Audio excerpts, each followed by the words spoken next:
여러분 큐티 생활 하고 계십니까? 아멘. 네. 일주일 동안 느헤미야서를 지금 읽고 있습니다. 느헤미야서. 와, 제가 깜짝 놀랐습니다. 느헤미야를 좋아했는데 이렇게 멋있는 사람인지 몰랐어요. 느헤미야가 진짜 멋있더라고요. 그래서 제가 느헤미야에게 반해버렸습니다. 우리 집사람한테 반해야 되는데 느헤미야에게 반해버렸어요. 너무 멋있는 사람인 거예요. 여러분, 이스라엘 백성들이 범죄하고 우상 숭배하다가 유다 땅이 다 멸망하고 어디로 끌려갔죠? 바벨론에 끌려갔잖아요. 그리고 나서 70년이 지난 후에 이제 1차 귀환하고 2차 귀환하고 3차 귀환하면서 포로 생활을 마치고 이제 돌아오는 이야기가 이제 성경에 기록되어져 있습니다. 1차로 포로들을 이끌고 다시 귀환했던 사람이 누구냐면 스룹바벨과 예수아라는 사람입니다. 이 사람이 제일 먼저 했던 일이 뭐냐면 무너졌던 성전을 재건해야겠다.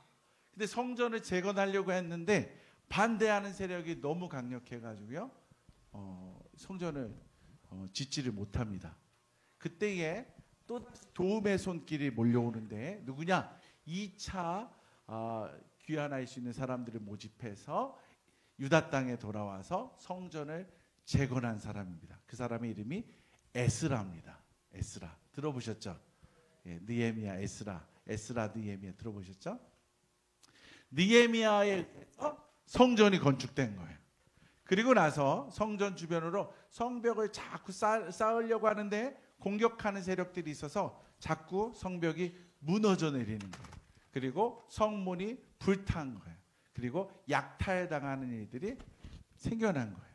자, 이러한 때에 느헤미야라는 사람이 유다 땅에 돌아와 가지고요, 성벽 공사를 합니다. 무슨 공사를 한다고요?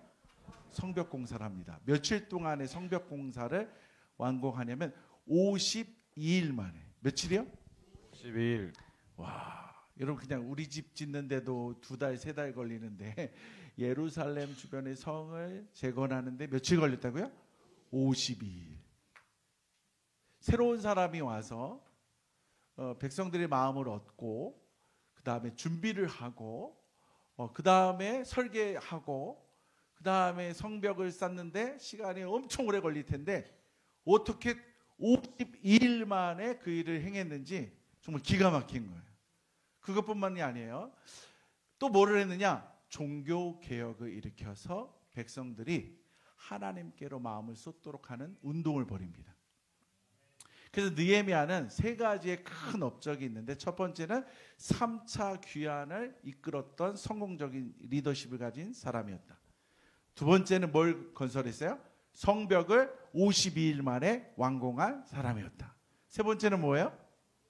종교개혁을 일으켜서 잃어버렸던 하나님의 마음들을 백성들이 마음에 심고, 그래서 말씀이 삶으로 이어질 수 있도록 개혁운동을 주도한 사람이 누구다? 느헤미야다라는 거예요. 제가 그래서 느헤미야에게 반해버렸습니다. 근데 이 느헤미야가 자꾸 하는 말이 있는데, 기도하자라는 말과 더불어서 하나님의 손이 나를 돕고 있다. 하나님의 선한 손이 나를 돕고 있다. 할렐루야. 아멘. 이 이야기를 계속 하고 있는 거예요. 얼마나 능력 있고 멋있는 사람인지 모르는데 그 모든 일들이 자기의 리더십에 의해서, 자기의 유능함에 의해서 이루어지는 게 아니라 누가 돕고 있다는 거예요? 하나님이 돕고 있다라는 아멘. 거예요.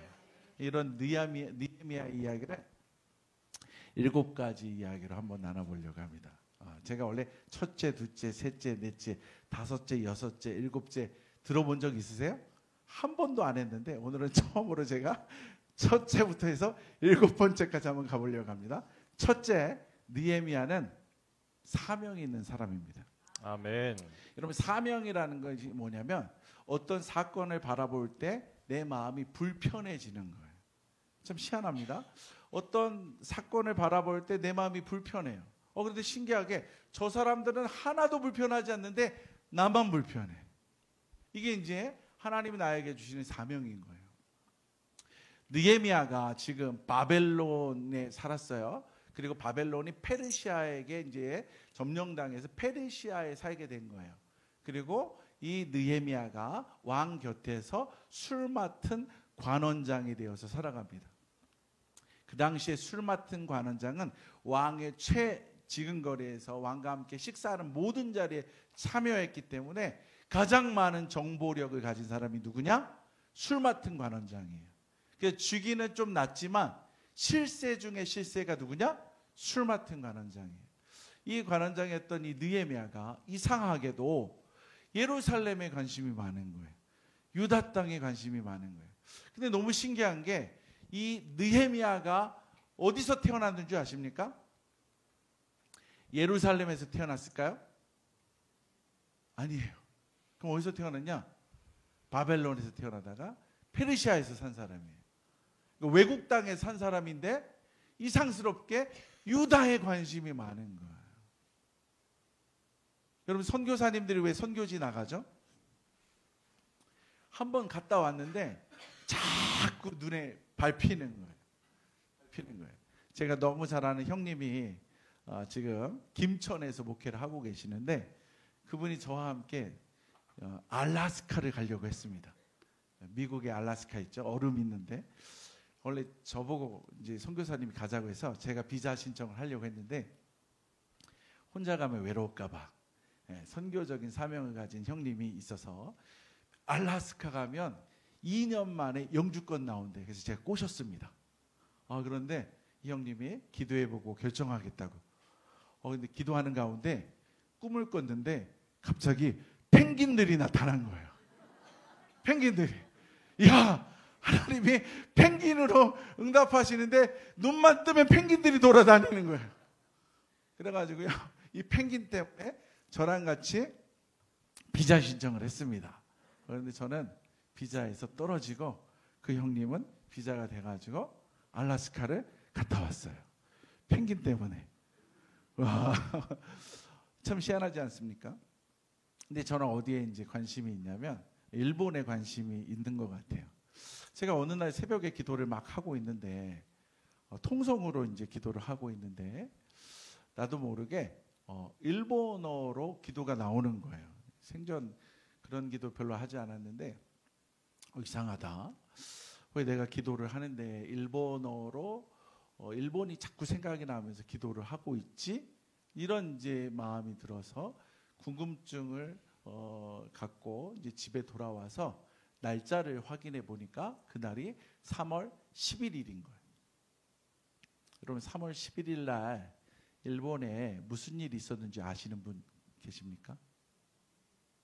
2011년 3월 11일 날 쓰나미가 일어났습니다.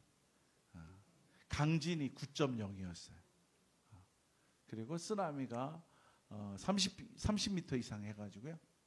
우리나라 뉴스에는 미나미 산리쿠초라는 그 지역에 어마어마한 파도가 지역을 다 휩쓸어 버렸어요. 제가 잊고 살았는데 얼마 전에 일본 선교사님을 만났는데 그분이 그러는 거예요. 3월 11일 기억나? 그러는 거예요. 기억나죠?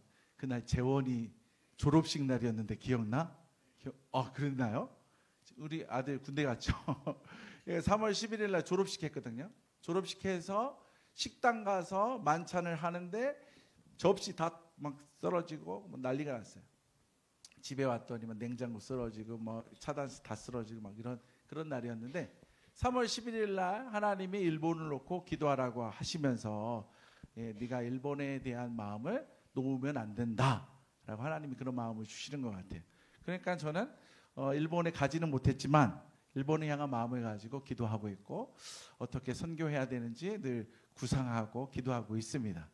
자, 갔다 왔으니까 경험했으니까 그 나라에 대한 어떤 애정과 그다음 관심을 갖는 게 당연하지 않겠습니까? 그런데 느헤미야는 유다 땅에 한 번도 안 가봤어요. 근데 유다의 얘기가 너무 듣고 싶었고 유다의 얘기가 들을 때마다 가슴을 치면서 금식하면서 기도하는 거예요. 심지어는 내 백성들의 죄가 커서 이런 일이 일어나는 게 아닙니까? 라고 하면서 다른 백성들의 죄까지도 뒤집어 쓰고 기도했다라는 거예요. 뭐 때문에 그렇죠? 사명 때문에 그런 거예요. 할렐루야. 이 사명이라는 게 참 무섭습니다. 이 사명 때문에 그런 거예요. 그래서 이 느헤미야가 하나님 앞에 엎드려 기도할 때에 하나님이 그를 술 맡은 관원장의 자리에 앉혀주셨을 때 그가 이런 고백을 합니다. 아, 나로 하여금 그 땅을 가게 하시려고 나에게 술 맡은 관원장의 일을 맡기시나 보다. 그가 믿음으로 고백하는 거예요. 여러분들에게 어떤 부담감이 옵니까? 어떤 사건을 만났을 때, 어떤 사람을 만났을 때, 어떤 환경에 노출됐을 때 여러분은 부담감을 느끼십니까? 부담으로 다가오는 게 사명인 줄 믿으시기 바랍니다. 아멘. 근데 그 사명이 하나님과 함께한 사명으로 이루어질 때에 내가 움직여지는 놀라운 일을 경험하게 됩니다. 한 번도 움직이지 않던 내가 사명 때문에 움직여지는 거예요. 할렐루야. 아멘. 느헤미야가 왜 멋있냐면 두 번째, 느헤미야는요 대답할 것을 가지고 있었어요. 한번 따라해 볼까요? 대답할 것을 가지고 있었다. 대답할 것을 가지고 있었다. 느헤미야가 기도했을 때에 그냥 기도만 한 게 아니에요. 머릿속으로 계속 시뮬레이션을 하는 거예요. 내가 유다 땅으로 간다면 나에게 필요한 게 뭐냐? 이거를 기도하면서 계속 시뮬레이션 하는 거예요. 뭐가 필요하지? 뭐가 필요하지? 뭐가 필요하지? 그런 기도 가운데 기도하면서 이제 갈 날이 준비가 되었는데 대답할 게 다 채워졌는데 왜 하나님이 나에게 길을 열어주지 않지? 라고 하면서 기도하고 있을 때, 금식하며 기도하고 있을 때 왕이 물어봅니다. 네 안색이 왜 이렇게 어둡냐? 기회가 온 거예요. 기회가 온 거예요. 제 나라, 제 조상들의 나라 유다 땅에서 지금 안 좋은 소식들이 들려옵니다. 성문이 불탔다고 합니다. 성벽이 무너져 내린다고 합니다. 그래서 내 백성들이 어렵게 산다라고 하는데 저 거기 가고 싶습니다. 저 거기 가고 싶습니다라고 하는 거예요. 그럼 내가 더 뭐 도와주면 좋겠냐? 절 먼저 보내주십시오. 보내주십시오. 그 또 뭘 어떻게 도와줄까라고 했을 때 아주 구체적으로 얘기합니다. 첫 번째 뭘 달라고 그러죠? 통행증을 발급해 주십시오. 예, 페르시아에서 유다 땅까지 가려면 너무 긴 거리거든요. 통행증을 주셔서 우리 백성들과 함께 갈 때 어려움 당하지 않도록 도와주옵소서. 두 번째, 그곳에 가서 성벽을 지으려면 많은 나무들이 필요한데 나무로 문을 만들어야 될 거 아닙니까? 나무가 필요한데 산림청장에게 허락해서 내가 필요한 만큼 나무를 가져가도록 허락해 주옵소서. 세 번째 뭐라고 얘기하냐면 우리 백성들이 함께 갈 때 군대 장관과 마병들을 대동하게 해서 안전하게 도착하게 하시면 안 되겠습니까? 느헤미야는요 이렇게 머릿속으로 시뮬레이션을 하면서 도와주시는 하나님이 기회를 딱 줬을 때 너에게 무엇을 주면 좋겠냐라고 했을 때 뭘 가지고 있었다고요? 대답할 것을 정확하게 가지고 있었다라는 거예요. 이걸 다른 말로 표현하면 실력이라고 얘기합니다. 하나님이 우리를 쓰시고자 했을 때 준비된 실력이 있으면 쓰임 받는 거고 딱 쓰시려고 하는데 준비된 실력이 없으면 쓰려고 하다가 내려놓게 되는 거예요. 그러니까 뭘 갖춰야 되는 거예요? 실력을 갖춰야 되는 거예요. 그런데 이 실력을 갖춰 나가는 과정 속에서 느헤미야의 멋있는 장면이 뭐냐면 질문이 들어오기 전까지 계속 인내하면서 기도하면서 하나님의 손이 돕는다는 걸 믿고 기다렸더라라는 거예요. 할렐루야. 아멘. 이게 굉장히 중요합니다. 우리에게 찾아오시는 하나님의 도움의 손길이 시차가 있어요. 시차가 다 달라요. 개개인에게 시차가 있거든요. 그러나 묵묵하게 그 시차 안에서 내 실력을 갖추어 나간다면 하나님의 도움의 손길이 펼쳐졌을 때 그것을 잡고 일어설 수 있는 놀라운 기적을 창출해낼 수 있다라는 겁니다. 할렐루야. 아멘. 세 번째로 느헤미야에게는 어떤 것이 있었냐면 사람의 마음을 감동시킬 수 있는 열정이 있었습니다. 아멘. 한번 따라해 볼까요? 사람을 감동시키는 사람을 감동시키는 열정이 있었다. 열정이 있었다. 이게 대단히 중요한 것 같아요. 여러분 사람의 마음을 움직이려면요, 그 사람을 뜨겁게 사랑하면서 그 사람을 압도할 수 있는 열정이 있어야 돼요. 그 사람을 압도할 수 있는 자신감이 있어야 돼요. 뭔가 저 사람은 다르다. 세상에서는 그런 사람을 뭐라고 표현하냐면 야, 기가 있어라고 얘기해요. 뭐가 있다고요? 기가 있어라고 얘기해요. 딱 보세요. 딱 기가 있는지. 그래서 도를 아십니까라고 전도하는 사람들이 나를 딱 보면 힘이 느껴지는데요. 이 정도는 느끼셔야 되는 거예요. 예? 제가 어저께 이제 수요예배 드리고 가는데 도를 아십니까는 못 만났지만 유월절을 아십니까? 내가 목사인데 그런 사람들 만났어요. 와, 여러분 우리 안에서 하나님을 향한 그 열정, 하나님이 일하신다라는 그 열정이 풍풍 풍겨져 나와야 돼요. 한번 인사할까요? 저에게서 에너지가 풍풍 풍겨져 나옵니까? 좀 쑥스러운 것 같아. 좀 쑥스럽죠? 다시 한번 할까요? 그럼 당신에게서 성령의 은혜가 느껴집니다. 시작. 당신에게서 성령의 은혜가 느껴집니다. 이제 좀 되는 것 같아. 와, 이스라엘 백성들이 지금 지쳐 있는 상황인 거예요. 성전은 지었는데 성벽이 자꾸 무너져 내리니까 약탈 당하면서 어렵게 생활했거든요. 그리고 지쳤거든요. 되는 게 없으니까 뭔가 돼야지 뭔가 힘이 나는데 되는 게 하나도 없고 공격만 당하고 있고 방해만 당하고 있고 내 집이 무너져 가고 있으니까 무슨 살 맛이 나겠습니까? 힘이 하나도 없죠. 그런데 느헤미야가 온 거예요. 느헤미야가 많은 사람들을 데리고 온 거예요.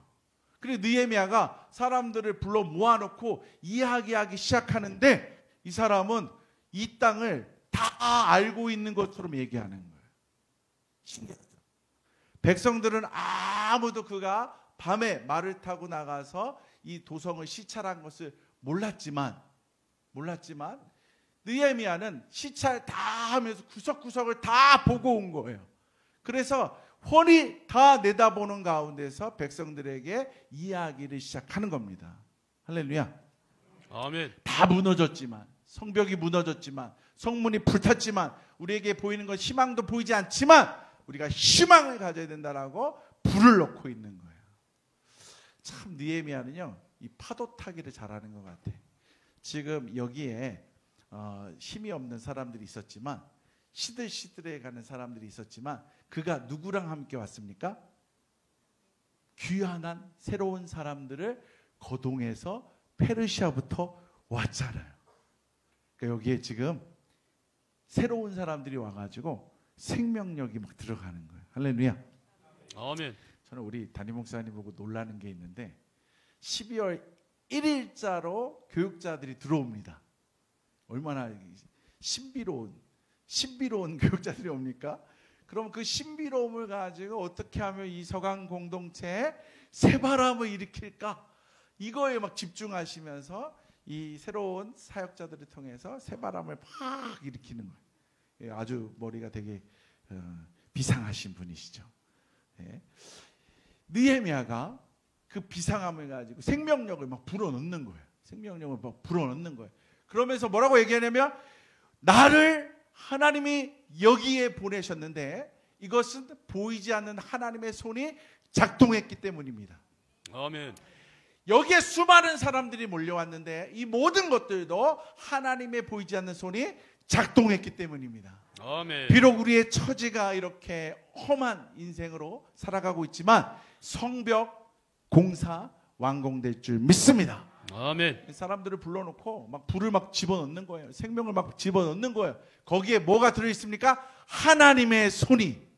와, 이 하나님의 손이라는 말에 백성들이 다 마음이 녹아지면서 하겠습니다. 당신이 한다면 하겠습니다. 할렐루야. 아멘. 여러분 그냥 되는 게 아니에요. 느헤미야가 그냥 온 게 아니잖아요. 나무들 엄청나게 가지고 오고 또 누구도 대동해 왔어요? 군대 장관. 또 누구를 데려왔어요? 마병대. 와, 이 사람은 할 수 있다라는 게 가시적으로도 보였는데 그가 선포하는 메시지에도 힘이 있었는데 그 모든 것에 누가 있다고요? 잊고 살고 있던 하나님의 도움의 손길이 우리를 지금도 지키시고 보호하시고, 그래서 우리를 회복시키시고 다시금 유다 땅에 회복의 역사, 부흥의 역사를 일으키신 그 하나님에 대한 것을 잃어버리고 있은 이 시점에 느헤미야가 불을 넣어준 거예요. 누구의 손이 돕고 있다고? 하나님의 손이 돕고 있다고. 아멘. 그래서 성벽 공사가 시작되는 거예요. 이제 네 번째로 아주 중요한 사건이 나오는데요. 느헤미야가요 40개 구역을 정해가지고 공사를 시작하게 되는데 리더십을 이양하기 시작합니다. 따라합시다. 느헤미야는 리더십을 이양할 줄 아는 사람이다. 이양할 줄 아는 사람이다. 이게 굉장히 중요해요. 제가 오늘 이렇게 계단에 쭉 올라오는데 어떤 집사님이 저보고 목사님 오늘 기대하겠습니다 그러는 거예요. 그래서 오늘 누가 설교하는지 아세요? 그랬더니 목사님이 하시잖아요. 어떻게 하셨어요? 그랬더니 뭐라고 하시는 줄 아십니까? 나 집사예요. 깜짝 놀랐어요. 사실은요 목회자들도 오늘 설교 누구지? 물어보거든요. 오늘 누구예요? 오늘 기도회 누구지? 누구예요? 이렇게 확인하고 하는데 이분은 주보를 딱 보고서 미리 준비하고 알고 있는 거예요. 야, 저 정도의 실력이면 맡겨도 되겠다. 맡겨도 되겠다라는 마음이 드는 거예요. 느헤미야가 이스라엘 백성들에게 쫙 살펴보면서 각 지역에 있는 리더들을 보고 40개 구역으로 나눠가지고 사람들에게 리더십을 주고 그들에게 그 구간을 세워나갈 때 기본적인 성벽 공사는 표준적으로 하지만 성문에 대해서는 특징을 줘야겠다라는 것에 대해서 자율성을 부여합니다.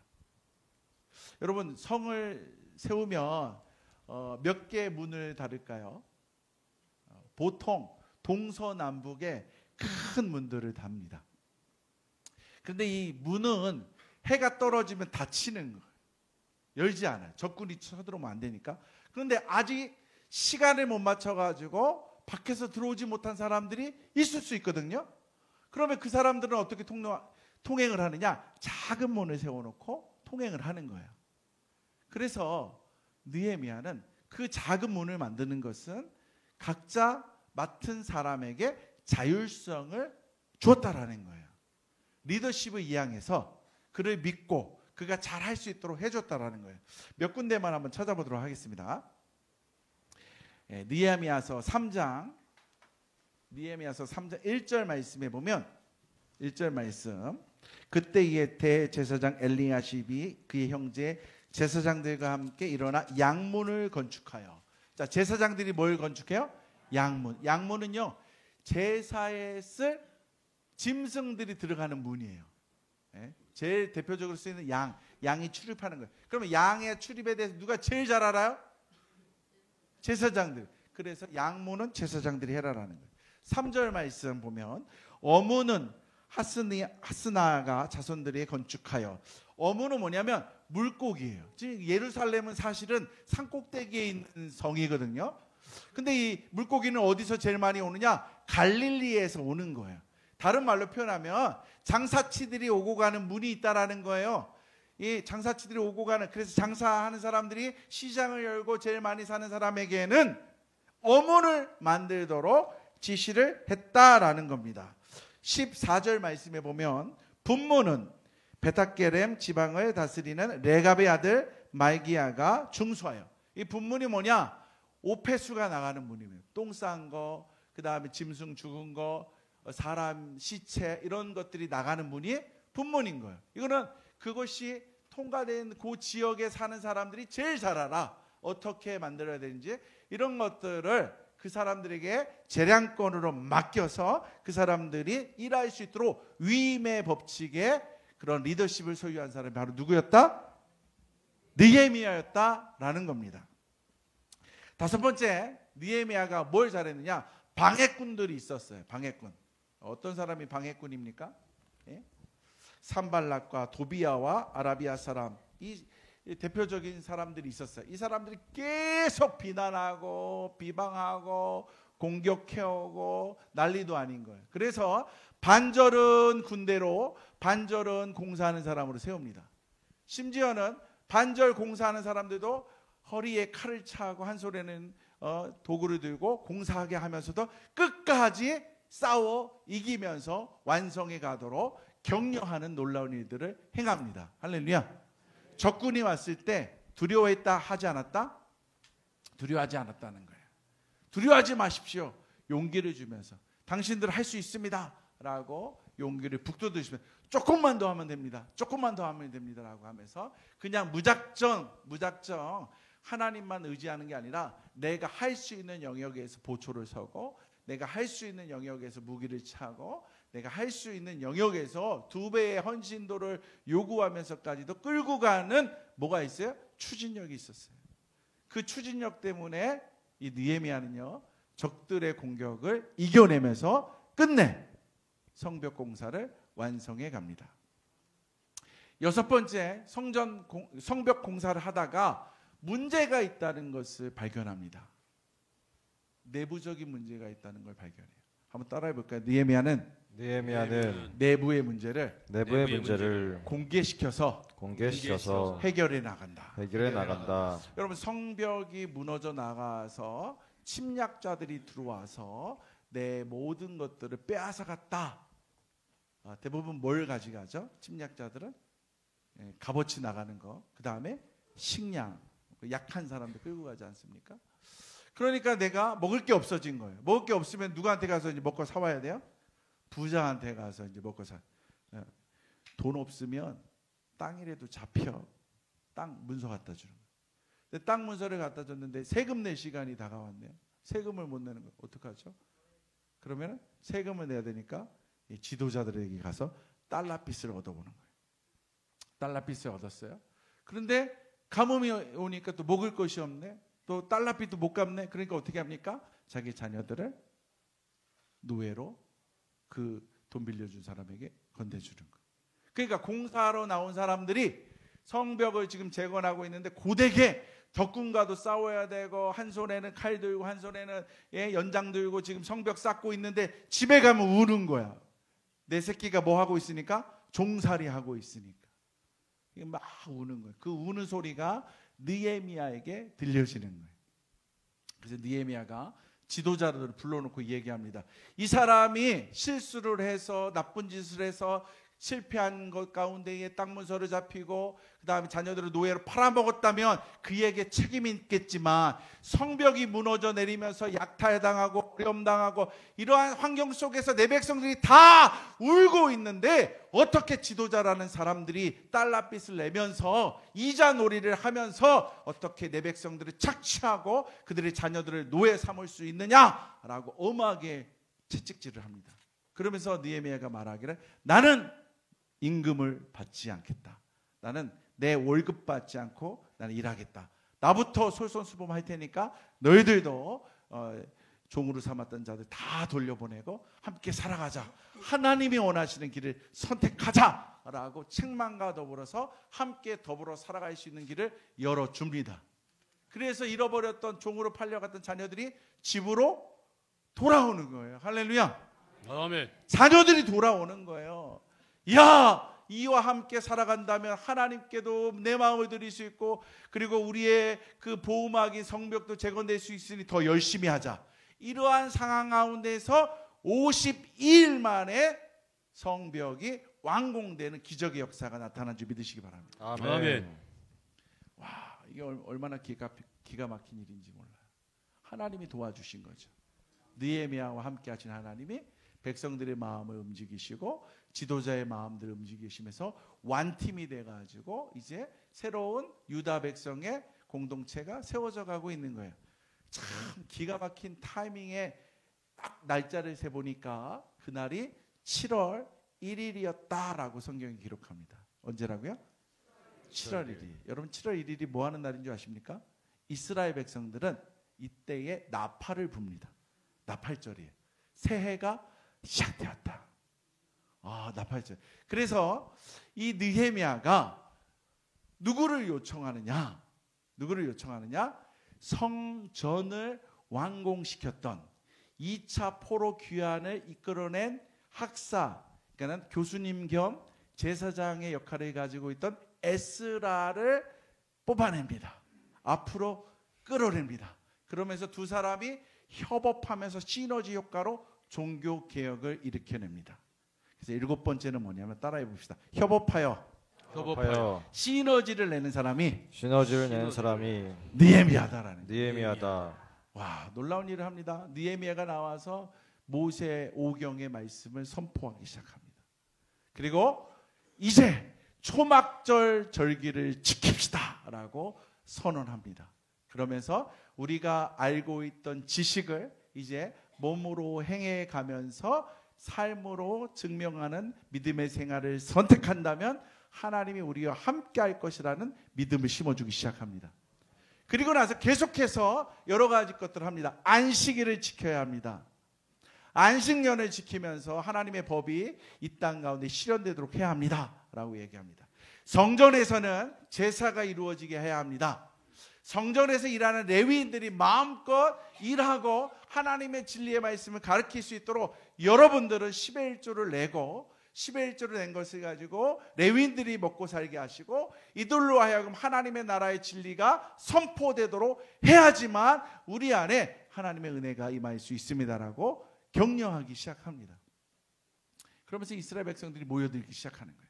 그리고 또 뭐라고 얘기하냐면 여러분들이 이 예루살렘 성의 10분의 1이 살아야 되고 나머지는 10분의 9는 이제 지역에 나가서 살아가십시오. 그래서 성전을 중심으로 해서 잃어버렸던 하나님을 모시고 살아간다면 하나님의 손이 언제나 우리 함께 한다는 걸 의식하면서 살아간다면 하나님의 은혜로 말미암아 우리에게는 부흥의 역사가 다시금 일어날 것입니다. 할렐루야. 아멘. 이러면서 느헤미야는 에스라와 더불어서 종교 개혁을 일으켜서 신앙 운동으로까지 이끌고 가며 이스라엘 공동체의 정체성, 제사장의 나라에 제사장의 백성이라는 이 정체성을 회복해가는 놀라운 역사를 이끌어갑니다. 할렐루야. 저는 느헤미야에게 홀딱 반해버렸어요. 여러분들도 느헤미야서를 한번 읽어보시기 바랍니다. 아멘. 그리고 우리 교회 가운데에 느헤미야 같은 사람들이 여러분 되고 느헤미야와 함께했던 그 지도자들이 여러분들이 되고 느헤미야와 함께했던 백성들이 여러분들이 되고 아멘. 그래서 하나님이 기뻐하시는 신앙 공동체를 세워서 하나님이 기뻐하시는 우리 소강 공동체를 통해서 이 나라까지도 다시금 회복되는 놀라운 역사가 임할 줄 믿습니다. 아멘. 우리 한번 같이 기도하고 우리 찬양하면서 기도했으면 좋겠는데요. 제가 먼저 기도하고 찬양 한 곡 부르고 기도하겠습니다. 하나님의 선한 손이 우리와 함께하는 줄 믿습니다. 아멘. 하나님의 은혜가 우리 안에 머무르는 줄 믿습니다. 느헤미야를 통해서 하나님은 내 백성을 살펴주셨습니다. 내 백성에게 은혜를 베풀어 주셨습니다. 그리고 하나님의 선한 손으로 무너졌던 이스라엘의 성벽들이 재건되고 무너졌던 신앙 공동체가 다시금 믿음 안에서 세워져 가는 것을 경험합니다. 주님, 우리 공동체도 일으켜 세워 주시옵소서. 네. 우리 서강 공동체도 일어서게 하여 주시옵소서. 두려워 떨고 있는 우리의 삶의 현장에 있다면 하나님 묵묵히 하나님의 손이 나를 돕고 있다는 것을 믿고 나아가게 하여 주시옵소서. 아멘. 그래서 하나님, 우리도 다시금 일어나 부흥을 맛보며 부흥을 사모하며 앞으로 전진해 나아가게 하여 주시옵소서. 아멘. 감사하며 거룩하신 예수님의 이름으로 기도합니다. 아멘.